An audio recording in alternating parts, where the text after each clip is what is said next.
राजस्थान की राजनीति में बड़ा बवाल मचा हुआ है। राम मंदिर में गंगा जल छिड़कने के विवाद के बाद बीजेपी ने कड़ा कदम उठाते हुए पूर्व विधायक ज्ञानदेव आहूजा को पार्टी की प्राथमिक सदस्यता से निलंबित कर दिया। यानी कि अब ज्ञानदेव आहूजा भाजपा के नेता नहीं। याद दिला दें, बीती 6 अप्रैल को रामनवमी के दिन अलवर की एक सोसाइटी में राम मंदिर में प्राण प्रतिष्ठा का आयोजन हुआ था। इस आयोजन में राजस्थान विधानसभा के नेता प्रतिपक्ष और कांग्रेस नेता टीकाराम जूली ने भी पूजा अर्चना की। अगले ही दिन बीजेपी के पूर्व विधायक ज्ञानदेव आहूजा ने आपत्ति जताई और आरोप लगाया कि राम मंदिर में अपवित्र लोग आ गए थे। इसके बाद उन्होंने मंदिर में गंगा जल छिड़क कर शुद्धिकरण किया। ज्ञानदेव आहूजा के इस कदम पर विपक्ष ने बीजेपी पर तीखे सवाल उठाए और इसे दलित का मुद्दा बना दिया। मामला तूल पकड़ता देख बीजेपी ने तत्काल आहूजा को कारण बताओ नोटिस जारी किया और पार्टी अनुशासन समिति ने जांच शुरू कर दी। कुछ दिन बाद कल रविवार को बीजेपी प्रदेश अध्यक्ष मदन राठौड़ ने पार्टी अनुशासन समिति की एक रिपोर्ट के आधार पर बड़ा फैसला लिया। ज्ञानदेव आहूजा की पार्टी की प्राथमिक सदस्यता को समाप्त कर दिया गया। आहूजा के कृत्यों को पार्टी ने अनुशासन के खिलाफ पाया।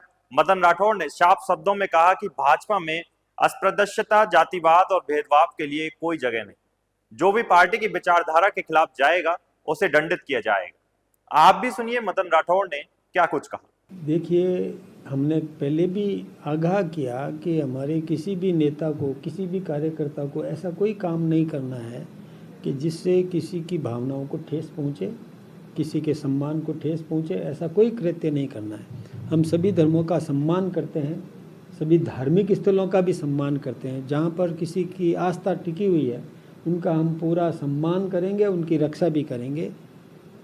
इसमें यदि जैसा कि मीडिया में प्रचारित है, जब सबसे पहले मुझे पता चला तो सबसे पहले मैंने मेरे विधायक को टेलीफोन करके आगाह किया और ये भी कहा कि आप, हालांकि उसने मुझे आश्वस्त किया कि मेरी कोई ऐसी मंशा नहीं थी, मैं तो लोगों को रोकने के लिए गया था, लेकिन मेरा ये कहना है कि लोग जाए ही क्यों, रोकने की ज़रूरत पड़े। हम सबको ये सारा प्रयास करना चाहिए और मैंने उनको कहा इसका प्रायश्चित करो। उन्होंने प्रायश्चित भी किया, खेद प्रकट भी किया। उसके बाद इसका पटाक्षेप हो जाना चाहिए था, लेकिन इसके बावजूद भी प्रतिक्रिया में कुछ लोग एकत्रित होना चाहते थे। अच्छा हुआ कि वो एकत्रित नहीं हुए, नहीं तो क्या होता है कि एकत्रित होने के बाद में सबको कंट्रोल कर पाना कठिन होता है, जिससे बहुत बड़ी कोई ऐसी घटना भी हो सकती थी जिससे शांति व्यवस्था भंग हो जाए। इसलिए मैं उन दो विधायकों को जो कांग्रेस के हैं उनको भी मैं यही आग्रह करना चाहूँगा कि किसी प्रकार का प्रोवोकेशन नहीं करे, भड़काने का काम नहीं करे। हम जनप्रतिनिधि हैं, हमारा कर्तव्य बनता है कि हम शांति कायम करवाने में अपना योगदान दें, हम सब मिल करके। ज्ञानदेव आहूजा ने भी अपने निलंबन पर चुप्पी तोड़ते हुए कहा कि उनके साथ गलत हुआ। पार्टी को उन्हें पहले कारण बताओ नोटिस देना चाहिए था, लेकिन ऐसा नहीं किया गया, बल्कि सीधे मीडिया को निलंबन की खबर दे दी गई। साथ ही आहूजा ने अपने उन्हीं शब्दों को फिर से दोहराया कि राम को नहीं मानने वाले और उनके अस्तित्व पर सवाल उठाने वाले कांग्रेस नेताओं को मंदिर नहीं आना चाहिए था। आहूजा ने अपने निलंबन को न सिर्फ गलत ठहराया, बल्कि कांग्रेस नेताओं को उनसे माफी मांगने पर मजबूर कर देने की बात कही। उन्होंने कहा कि वे जल्द ही एक बड़ा आंदोलन करेंगे। आप भी सुनिए उनका ये पूरा बयान। मुझे निलंबित किया वो गलत किया। पहले कारण बताओ नोटिस देना चाहिए, पार्टी में सिस्टम ये है। और मेरे से पूछना चाहिए कि आपने गंगा जल क्यों छिड़का, आपने क्या भाषण दिया, किसके खिलाफ दिया। उसकी बजाय सीधा निलंबित करके आपको टीवी चैनल अखबारों को दे दिया, ये गलत किया। इसको उन्होंने सामने स्वीकार किया होगा, उन्हें तो करेंगे। और आज मैं आया हूँ श्रीमान लखराव साहब के पास, पत्र मैंने सुबह दिया। वो इतना करने के बाद मेरे को और अनुशासन समिति में और भेजा, उसका जवाब मैंने दे दिया। मेरा इन दोनों जो विषय चल रहा है बहुत विवादित और विवादित नहीं है। बात यह है कि मैंने राम को नाकारा मानने वाले कांग्रेस के नेता श्रीमती सोनिया गांधी, श्रीमान खड़गे साहब, श्रीमान राहुल गांधी और अन्य नेता, और राम का जन्म अयोध्या में हुआ इसका सबूत लाओ, ये एफिडेविट लगाने वाली श्रीमती सोनिया गांधी।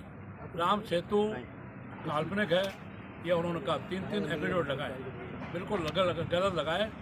इसके विरोध में मेरा स्टेटमेंट था, वीडियो था। मेरे यहाँ जहाँ मैं रहता हूँ, अलवर में निवास है, अपना घर शालीमार, वहाँ पर एक राम मंदिर अयोध्या की तर्ज पर बना है। उसका 6 को रामनवमी को उद्घाटन था और विमोचन था। वहाँ पर 2 नेता राष्ट्रीय महासचिव कांग्रेस श्री भवन जितेंद्र सिंह जी जो हमारे राज परिवार से हैं और श्री टीकाराम जूली आने वाले हैं। हमारे राज परिवार के श्री भवन जितेंद्र सिंह जो राहुल गांधी के टिकट भी हैं, जिसमें राहुल गांधी के वो बहुत कसूर और चालाक खुद आए नहीं और श्री टीकाराम जूली को भेज दिया। तो मैंने कांग्रेस नेताओं के खिलाफ उनके प्रतिनिधि आ रहे हैं उसके लिए मैंने कहा 4 दिन पहले घोषणा की कि अगर वो आएंगे राम मंदिर में क्योंकि वो राम को नहीं मानते, उनके राष्ट्रीय नेता नहीं मानते, तो मैं गंगाजल छिड़कूंगा। मैंने कोई दलित विरोधी स्टेटमेंट नहीं दिया, दलित के खिलाफ कुछ कहा नहीं।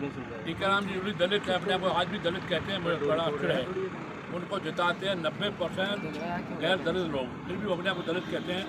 मैंने दलित विरोधी कोई बात नहीं की कि मेवात में रामगढ़ से चुनाव लड़ा, श्री रामगढ़ से चुनाव, रामगढ़ के बाद नौगावा, फिरोजपुर, बड़कली, नूह, नगीना और बादशाहपुर और उसके साथ में सोना तावड़ू और इधर डीग नगर कामा, सब जगह मैं दलितों की रक्षा करता आया हूँ, उनका कवच हूँ और उनका मैं मसीहा हूँ।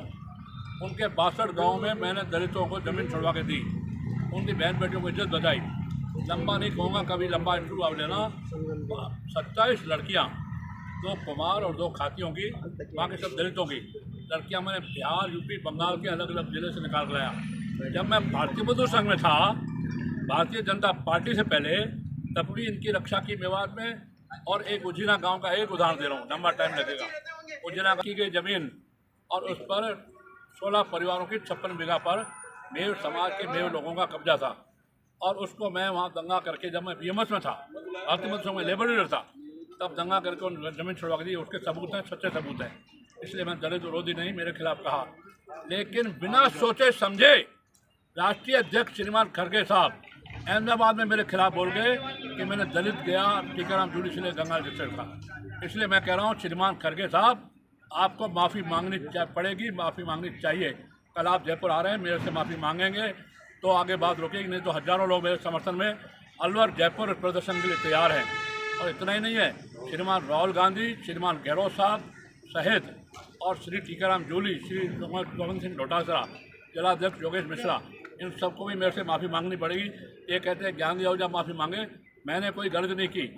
और अगर गलती की है, इतना सा भी सबूत दे दें तो सबसे बड़ी मेरी आन बान शान, मेरे नाम की प्रतिष्ठा के साथ मेरी मूछ से मैं मुड़वाने के लिए तैयार हूँ। माफ़ी मांगना बहुत बड़ी बात है। आप पुराने पत्रकार जानते हैं, मैं विधानसभा में 3 बार रहा, मेरी कास्ट का एक भी वोट नहीं। मैं जातिवाद में भरोसा नहीं करता, एक भी जोत वोट नहीं, परिवार नहीं। फिर भी मैं 70 से 85 हज़ार तक वोट लास्ट में हो गए जुबेर खान जी के। श्रीमान जुबेर खान स्वर्गीय हो गए, उनको मैं हराता रहा। मैं जातिवाद विश्वास नहीं करता, सामाजिक समझता में करता हूँ, दल विरोधी नहीं था न हूँ। लेकिन इन लोगों ने माफ़ी अगर नहीं मांगी तो भयंकर आंदोलन होगा। एक गलती पार्टी ने जो की है, उस प्रचार में, उसको प्रचार में, कांग्रेस के को प्रचार में आ गए।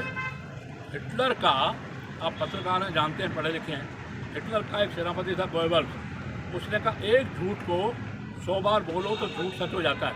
इन कांग्रेसियों का जो मेरे खिलाफ अपप्रचार, झूठा प्रचार, मनगढ़ंत प्रचार, दलित विरोधी प्रचार, ये झूठा है।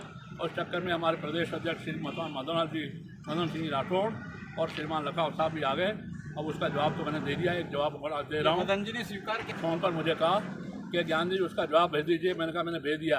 बोले मैं आपसे सहानुभूति रखता हूँ, हालांकि व्यक्तिगत बात ही रहे, आपसे दुख रखता हूँ, मुझे दुख है। मैंने कहा करते ही नहीं। ज्ञानदेव आहूजा विल और दिल रखता है, लेकिन बिल नहीं रखता, पैसा नहीं ज्ञानदेव आहूजा के पास। मुझे आपकी सहानुभूति और दुख नहीं चाहिए, और सत्य परक बात करिए। मैंने कोई दलित विरोधी स्टेटमेंट नहीं दिया। आपने मेरे को जो नोटिस दिया है वो गलत दिया है, फिर भी आपको जवाब देना लीगल है, लीगल उत्तर देना, क्यों पार्टी में मुझे रहना, पार्टी में रहना, एक बात। उसके बाद उन्होंने जोधपुर में मेरे खिलाफ फिर बोल दिया। और श्रीमान ओंकार सिंह लखावत अनुशासन समिति को भेज दिया, उसका उत्तर भी मैं दे के आया हूँ सुबह। वो नोटिस जो निलंबन का मैंने उत्तर दिया है श्री मदन जी राठौड़ को, उसकी कॉपी लाए होगा, कॉपी श्री प्रशांत जी कॉपी लाए क्या? सबको दे दो, एक कॉपी सबको दो। वो मैंने जवाब दे दिया है। आज जो मैंने अनुशासन समिति को लेटर दिया है ये मैं फिर दूंगा। अब पार्टी आगे क्या करेगी उसके बाद धमाका करूंगा। और कम नहीं हूँ, पूरे राजस्थान के 41 जिलों से लगभग 1250-1300 मेरे पास फ़ोन आया है। सबसे ज़्यादा झालावाड़ से, गंगानगर से, सरोही से, भरतपुर से, जयपुर से। पूरे पार्टी में मेरा समर्थन है, सहयोग है। हजारों लोगों का जुलूस निकलेगा, अलवर भी, जयपुर भी। आप देखते रहिए पत्रकारों, आगे आगे देखते ही रहिए होता है क्या, इसमें होता है क्या, भागमा संघ। तो दोस्तों ये था पूरा घटनाक्रम जिसने राजस्थान की राजनीति में हलचल मचा दी है। ज्ञानदेव आहूजा का अब अगला कदम क्या होगा और इसका क्या असर राजस्थान के भविष्य में होने वाले चुनावों पर पड़ेगा, अपनी राय हमें कमेंट बॉक्स में जरूर बताएं। वीडियो पसंद आया हो तो लाइक करें, शेयर करें और चैनल को सब्सक्राइब करना ना भूलें।